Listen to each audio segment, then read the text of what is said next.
Good morning, dear student. Today we are going to start our next chapter, chapter number 15, that is some natural phenomena. Some natural phenomena. In this chapter we are going to learn about the process, the phenomena which occurs in nature. Sometimes we never know that's what type of science are involved in it.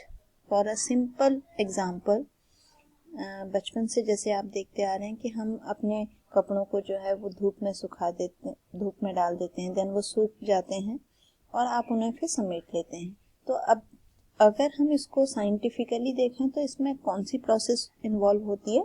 इसमें scientific process involve होती है evaporation. ठीक, water जो है वो evaporate होता है, atmosphere में जाता है, क्लाउड फॉर्मेशन होता है, क्लाउड फॉर्मेशन से फिर दोबारा से रेनफॉल होकर के वापस अर्थ पे आ जाता है, वाटर साइकिल फॉर्म होती है. तो इसी तरीके के बहुत सारे नेचुरल फिनोमिनाज हैं जो हमारे सराउंडिंग में होते हैं और वो किसी ना किसी साइंटिफिक प्रोसेस से रिलेटेड होते हैं. जैसे आपने क्लास 7th में साइक्लोन पढ़ा, क्लास 7th में विंड वाला जो चैप्टर आपका था, विंड, स्टॉर्म एंड साइक्लोन, तो वो भी एक क्या है, एक नेचुरल फिनोमिना है. बेसिकली हम यहाँ पे कौन से नेचुरल फिनोमिना पढ़ने वाले हैं?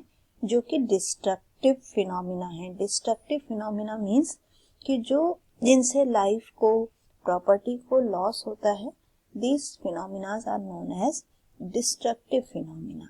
ठीक है. तो चलिए let's start some natural destructive phenomena. So some natural destructive phenomena are cyclone, lightning and earthquake.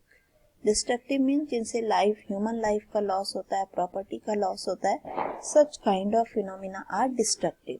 So one by one study करते हैं.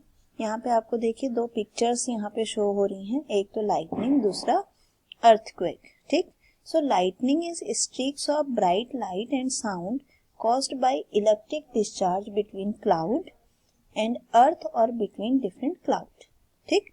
तो लाइटनिंग क्या है? जिसको आप कहते हैं आसमान में बिजली चमकना. आसमान में बिजली कैसे चमकती है? जब दो क्लाउड्स जो हैं वो एक दूसरे के साथ स्ट्राइक करते हैं, टकराते हैं, तो उनसे जो लाइट प्रोड्यूस होती है या उसको कहा जाता है लाइटनिंग. और जो साउंड प्रोड्यूस होती है that is known as thundering.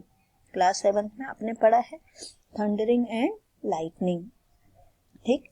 तो उससे अर्थ के बीच में और क्लाउड्स के बीच में जो लाइटनिंग, जो स्ट्रीक्स ऑफ ब्राइट लाइट जो आपको प्रोड्यूस होती है, जो दिखाई देती है, उसको हम कहते हैं लाइटनिंग. अगर बिजली चमकती है और वो सिर्फ आसमान में चमक रही है तो there is no loss of human life और वो ह्यूमन लाइफ के लिए खतरनाक भी नहीं होती है. बट जब वो किसी जगह पे अर्थ में गिरती है, आपने सुना होगा कई बार कि बिजली गिर गई, तो जब वो अर्थ पे किसी जगह पे आती है तो तब अपने उसके आसपास की जो लाइफ है, जो एनिमल लाइफ है, ह्यूमन लाइफ है, या फिर जो वहाँ की प्रॉपर्टी है, वो पूरी की पूरी अफेक्ट होती है, डैमेज होता है उसका. तब लाइटनिंग जो है हमारे लिए खतरनाक, डिस्ट्रक्टिव हो सकती है. नेक्स्ट इसमें आता है अर्थक्वेक. अर्थक्वेक क्या है? अर्थक्वेक अचानक से अर्थ में, ये जो आपकी सेकंड पिक्चर आपको नजर आ रही है, ये किसकी पिक्चर है? अर्थक्वेक की. ठीक.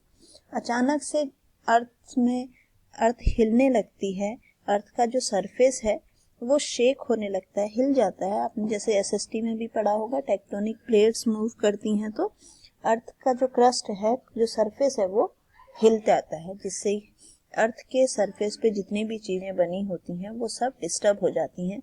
मकान बने हुए हैं वो सब हिल करके टूट जाते हैं, सड़कें टूट जाती हैं. ये सब क्या है?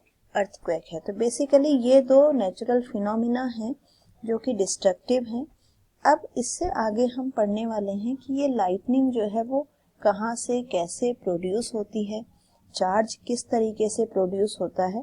तो अब हम चार्ज को पढ़ेंगे कि चार्ज एक्चुअली है क्या चीज. ठीक है. Charging by rubbing, friction. Actually जो चार्ज है, some object can be charge by rubbing with other object.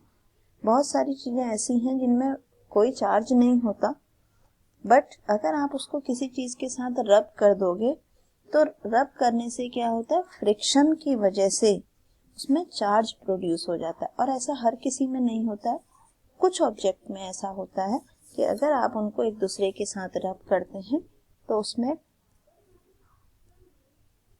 Friction की वजह से चार्ज प्रोड्यूस हो जाता है। एग्जाम्पल जैसे आपको देखो नीचे फिगर दिखाई हैं बहुत सारी। एक आप ये रिफिल का फिगर ये देख रहे हैं, प्लास्टिक की रिफिल है। इसको अगर आप किसी भी फर के कपड़े से या फिर सिल्क के कपड़े से अगर इसको आप रब करते हैं तो इस पे चार्ज आता है। इसी तरीके से ये आपका कॉम्ब है, कॉम्ब को आप अपने हेयर्स के साथ रब करते हैं तो वो पेपर के जो छोटे छोटे पीसेस हैं उनको अपनी तरफ अट्रैक्ट करने लगता है। ये आपने शायद एक्सपेरिमेंट किया भी होगा।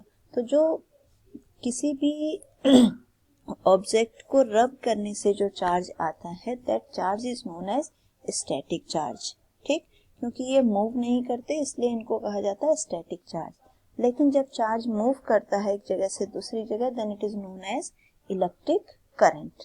और इलेक्ट्रिक करंट क्या होती है, current is the motion movement of charge, लेकिन किसके थ्रू, कंडक्टर के थ्रू। इंसुलेटर के थ्रू चार्ज मूव नहीं कर सकता इसलिए इलेक्ट्रिक करंट जो है वो पास नहीं होती है। ठीक है, ये देखिए ये एक एग्जांपल यहाँ पर आपको दिखाया है। इसमें देखो एक येलो कलर का बलून दिख रहा है और एक बच्ची दिख रही है। तो इस फिगर को देख करके हम क्या समझ सकते हैं, अब आप देखो अगर आपने बलून को फुलाया है तो वो ऐसे ही दीवार पे चिपक जाता है, या फिर देखो इस बच्ची के जो बाल हैं वो बलून के साथ अपने आप क्या हो रहे हैं, अट्रैक्ट हो रहे हैं। जैसे आप बलून को थोड़ा सा हाथ से रगड़ लेते हैं, किसी कपड़े पर रगड़ लेते हैं तो वो आसानी से दीवार पे भी चिपक जाता है और उस पे आपके बाल भी आसानी से चिपक सकते हैं, क्योंकि उस पे क्या होता है, चार्ज आ जाता है, फ्रिक्शनल चार्ज आ जाता है। फ्रिक्शन की वजह से कोई ना कोई चार्ज आ जाता है तो वो दूसरे ऑब्जेक्ट को अपनी तरफ अट्रैक्ट करने लगता है। ठीक, अब इसके बाद types of charges and there interaction. Generally जो टाइप चार्जेस हैं आपने पिछली क्लासेस में भी पढ़ा है, टू टाइप्स ऑफ चार्जेस होते हैं। They are positively charge and negative charge. Two charge body में अट्रैक्ट, दो चार्ज बॉडी हैं वो अट्रैक्ट भी कर सकती हैं, रिपेल भी कर सकती हैं। जो सिमिलर चार्ज होते हैं they always repel, plus plus होंगे तो भी रिपेल करेंगे, माइनस माइनस होंगे तब भी रिपेल करेंगे। और जो अनलाइक चार्जेस होते हैं वो हमेशा एक दूसरे को अट्रैक्ट करते हैं। ठीक है, तो ये आप इसको पूरा आप नोट्स के फॉर्म में लिख लोगे। ठीक है, फिर इसके बाद अगले वाले वीडियो में मैं आपको यहाँ पे इससे रिलेटेड एक्टिविटीज और इससे रिलेटेड आगे की पोर्शन जो है वो हम अपने नेक्स्ट वीडियो में पढ़ेंगे। ठीक है बच्चों, थैंक यू।